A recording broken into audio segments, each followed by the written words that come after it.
Yo, what's up, people? We back. Another day on Keep It G News.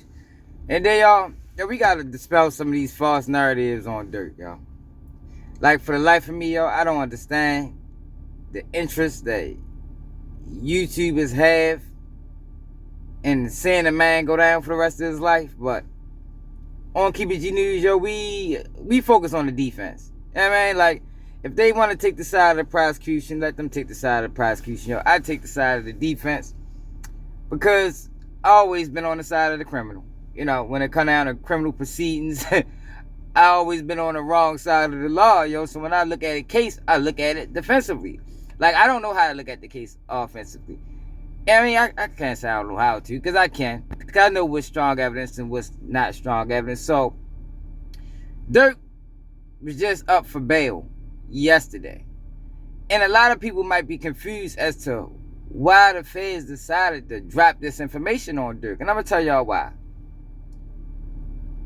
The first murder for hire case, the feds don't have a case. They do not have a case. And I'm going to quote, I think, what's his name, Mo Gammett, whatever his name is. He brought up a good point, even though I don't fuck with y'all.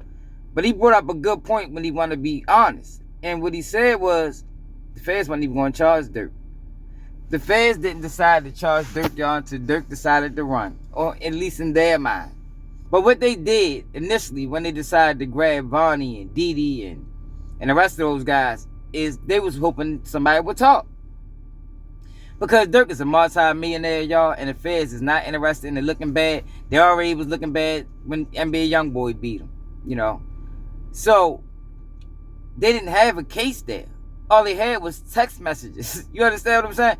It's not illegal to fly to California. None of that is illegal. And Durk is not on camera sitting down with any of these guys. Actually, the only evidence they have against Durk is, don't use no names associated to me. And that can be argued vigorously in court as to what that text message actually meant. So, why did they bring up this second murder for hire? Because this case was originally sealed. So what made them bring it back up? I'm going to tell y'all why. Because, like I said, they didn't have a case. And Durk was also going for a bail hearing yesterday. I think that was yesterday or the day before. And the way they tried to keep Durk detained is to show the judge, like, hey, look, this guy's a menace to society. He's currently still under investigation. We don't want him on the streets. And it worked. But it also exposed the feds' hand. You understand what I'm saying? And the feds not really interested in exposing their hand unless they got to. And I think in this situation, they felt like they had to because they wasn't going to be able to go to the judge with a text message only and say, look, this guy is guilty of murder for hire, or we suspect he's guilty for murder for hire, and he don't deserve a bond. So, in this second murder for hire case, the death of D-Thang, why haven't Durk been charged? You know, D-Thang been dead for at least 2 years. The paperwork that was filed in 2023. So, what's the problem?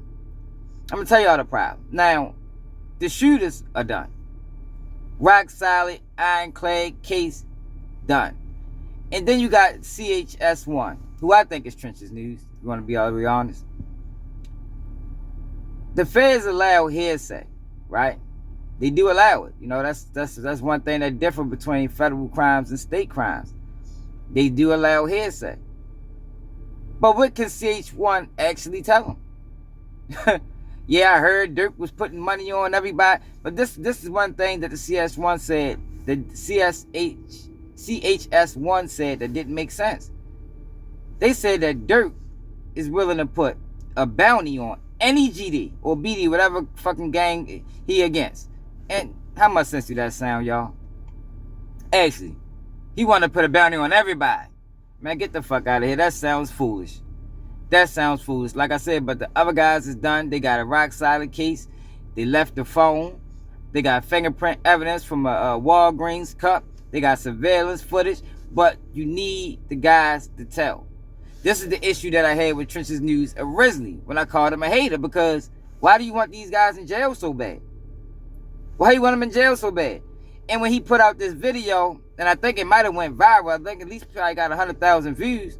It was very misleading because He led people to believe that Durk was done. They had him. But if they had him, he would have been charged. Been charged. Not saying that he still won't be. But I'm saying this case is a long way from being shut. At least for Durk.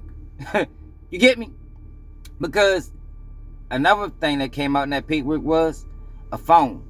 An iPhone that was left in the car. Like, I don't know how these guys end up leaving a phone in the car and leaving a car at the scene of the crime. I think it's just how it happened. You know, I think the guy, I forgot his name, but he ran and they chased him down, and somehow, some way they got separated. So then they got phone calls tracing back and forth because one of the shooters didn't know that the other guy left the phone in the car. It's just a whole mess. A whole mess.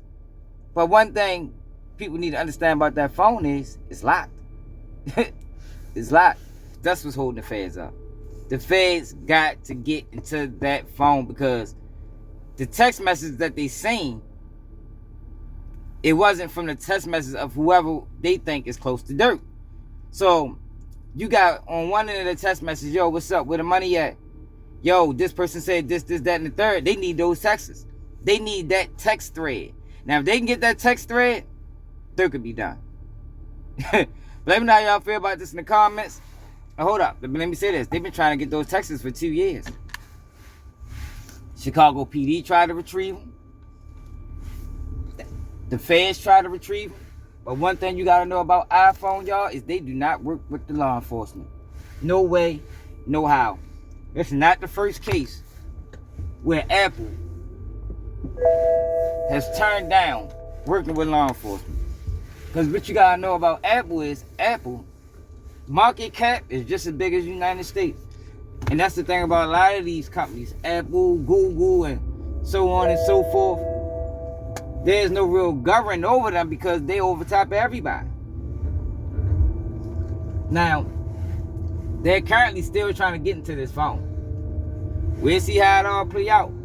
But there's been cases in court where Apple has fought vigorously not to give up their information from their phones. If the phone is locked and the phone is encrypted, good luck. And I'm out.